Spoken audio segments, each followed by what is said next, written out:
O desembargador Ivan Sartori, ex-presidente do Tribunal de Justiça de São Paulo, divulgou um vídeo em que faz um importante alerta sobre os exageros de governadores e prefeitos que estão cerceando direitos fundamentais dos cidadãos.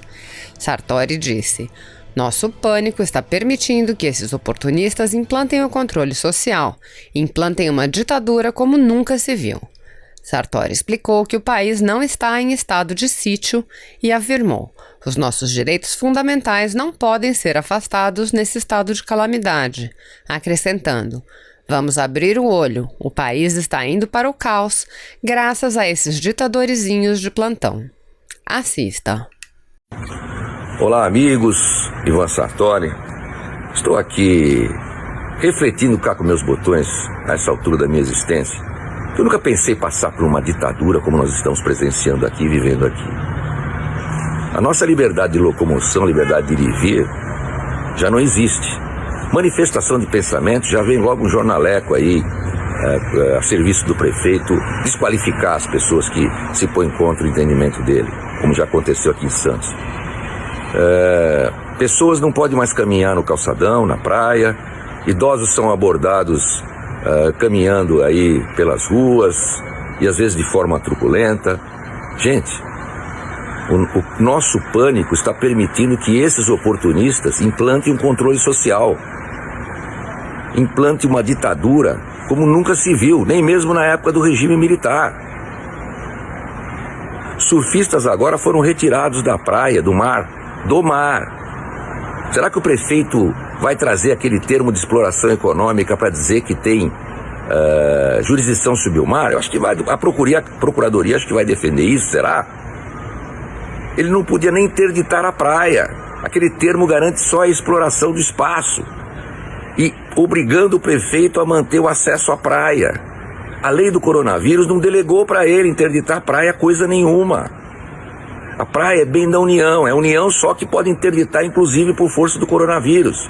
Os nossos direitos fundamentais não podem ser afastados agora nesse estado de calamidade. O estado de calamidade não está nem previsto na Constituição. Constituição é estado de defesa e estado de sítio. No estado de sítio, sim, há a possibilidade da suspensão de algumas das garantias individuais. Nós não estamos nessa situação. E não é ele que vai suspender, é a União, é o governo central. Esses surfistas não estavam praticando crime algum, não havia qualquer perigo de contágio de nada, pelas distâncias que eles mantêm. A Guarda Municipal não pode prender ninguém. A Guarda Municipal é para cuidar do patrimônio municipal. A Guarda Municipal só pode prender um cidadão em flagrante delito. Como eu posso, como você pode, como todo mundo pode. Artigo 301 do CPP. Fora isso, Guarda Municipal não é polícia. Gente, vamos abrir o olho.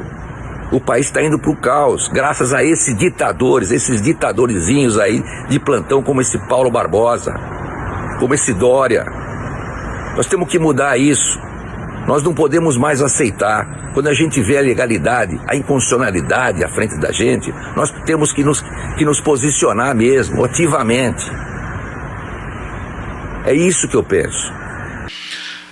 Débora, da Rádio Gaúcha, pergunta sobre a abertura gradual do isolamento social programado para ocorrer na próxima segunda-feira. O Ministério sabe informar quantos municípios do Brasil estão aptos a realizá-los? Quantos têm menos de 50% de leitos livres? Cada gestor sabe das suas condições. O Ministério coloca as recomendações, coloca as normas, as sugestões. Nós temos aqui conhecimento de quais são os municípios que não têm casos, nós temos município que tem 1 caso, 2 casos, tudo isso nós temos, mas o município tem muito mais informações do que a gente sobre a sua situação. E caberá a cada município tomar a decisão sobre a abertura ou não a partir de segunda-feira. Marcelo Silva de Souza, La Nación. Em São Paulo, ontem a quarentena foi cumprida por 49% da população.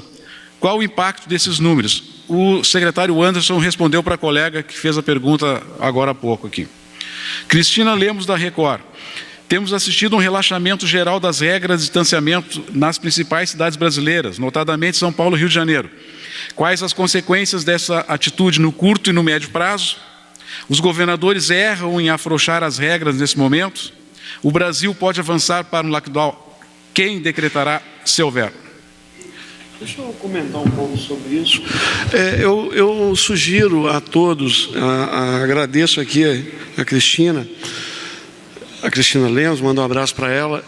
Nós colocamos no Boletim 8, esse que foi publicado hoje, uma reflexão um pouco mais ampla sobre o que significa essas medidas. A adoção de medidas de distanciamento social, ela não é uniforme, ela não é única. Eu não sigo numa direção só. Tem municípios que podem não ter que aplicar nenhuma medida de distanciamento social, porém pode fazer intensificação das medidas de higiene, de cuidados, né, medidas de etiqueta respiratória. Isso é um ponto. Tem município que pode necessitar entrar direto no lockdown, porque ele teve uma explosão de casos de uma maneira muito abrupta. E depois fazer um distanciamento social seletivo ou ampliado a depender da sua situação. Tem município que entrou em distanciamento social ampliado e pode começar a migrar para o distanciamento social gradualmente, como o Distrito Federal fez hoje, começou a trabalhar e está modulando. Eu vou abrir agora o banco, vou ver como é que vai ficar, como é que vai ser o comportamento. São Paulo está fazendo isso também. Então, estão todos modulando de acordo com a realidade. Não é uma receita de bolo. Eu abro ou eu fecho. Não, nós temos alternativas.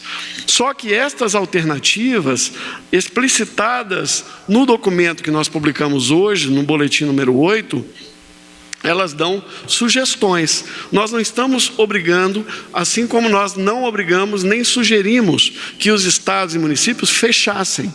Nós só falamos das estratégias de medidas não farmacológicas. Então, eu creio que, lendo o boletim número 8, vai ficar mais claro, e enviem sugestões. Se caso não tenha ficado claro algum ponto, como o Gabardo colocou, a gente ajusta tanto no boletim como nas apresentações e vamos também aprendendo com este processo.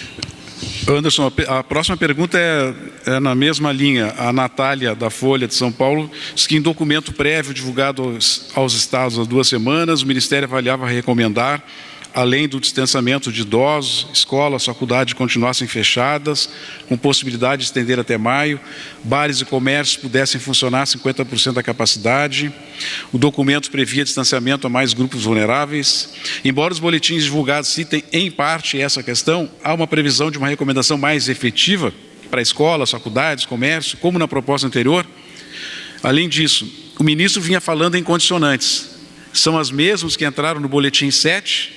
Ou o Ministério avalia outras mais?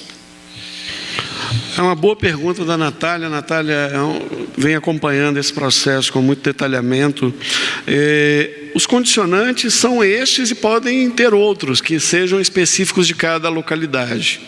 Sobre o planejamento inicial, nós tivemos um documento que foi discutido entre os secretários. Nós compartilhamos com os secretários estaduais, levantando algumas propostas. A gente já vinha discutindo isso, já tinha 2 a 3 semanas atrás. E entre essas propostas, alguns entenderam como sendo o distanciamento vertical ou quarentena vertical.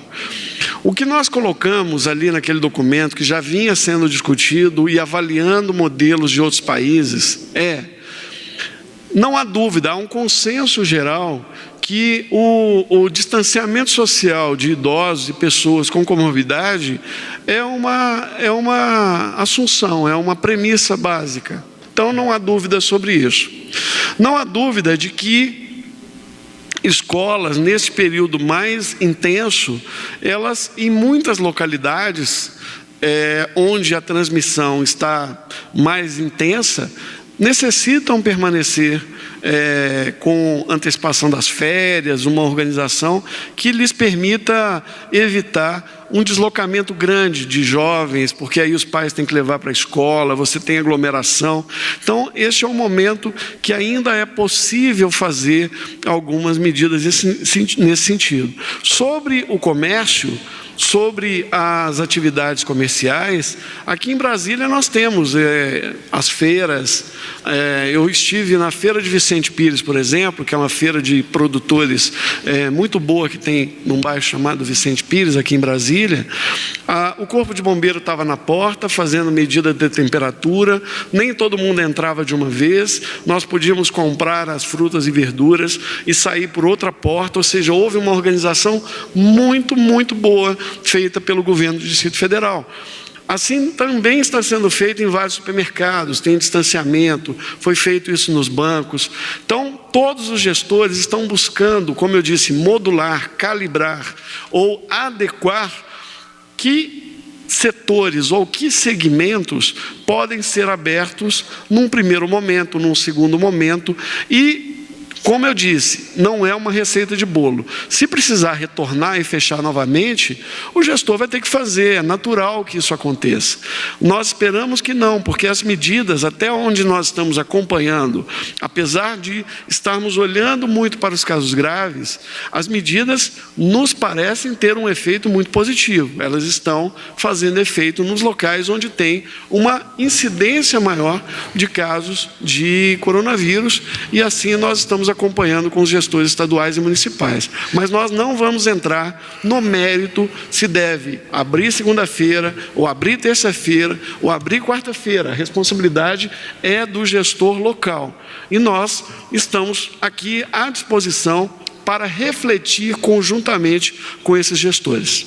Se você apoia Jair Bolsonaro, curta este vídeo. Manifeste a sua opinião e compartilhe para que a vontade do povo brasileiro seja conhecida. Inscreva-se no canal para ter acesso gratuito ao nosso conteúdo. Uma produção Folha Política.